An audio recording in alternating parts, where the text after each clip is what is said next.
رسول کے جنازے میں آیا کوئی نہیں. بطول کا جنازہ علی نے چھپ کے دفن کیا ہے. علی کے جنازے میں کل 11 یا 12 لوگ آئے. حسن کے جنازے پہ امت تیر برساتی رہی ہے. حسین کا جنازہ ہوا ہی نہیں ہے.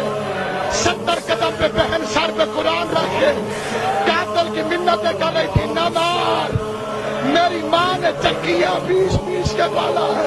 ہاں ابھی جنازہ آئے گا لیکن دھکے دے کے زیارت نہ کرنا. میں تمہاری منت کرتا ہوں دھکے نہ دینا، کیونکہ یہ سجاد کا جنازہ ہے. وہ بڑی بھیڑوں سے گزرا ہے، وہ بڑے مجمع سے گزرا ہے. یہ سوچ کے ماتم کرتے ہوئے اٹھنا جب ہوتی ہے نا مجلس حسین کی، اکبر کی، قاسم کی، جا کر کیا کہتے مومن تیرے ساتھ سجاد ہے، وہ رو رہا ہے. آج تمہارے ساتھ سجاد نہیں ہے. سجاد تھکا ہوا تھا، تابوت میں سو رہا ہے. آج تمہارے ساتھ حسین رو رہا ہے، اکبر رو رہا ہے، قاسم رو رہا ہے، اور رو رہے ہیں. ادا مارا نہیں مار. یہ جنازہ اٹھایا، یہ پہلا جنازہ جس میں دنیا آئی.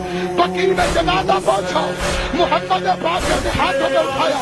آخری لفظ ہلے. ابھی قاضی صاحب کے فکر سنے نا آپ نے؟ سجاد کے آخری جملے سنو. خشک ہونٹ ہلے کہ بابا حسین مجھے معاف کر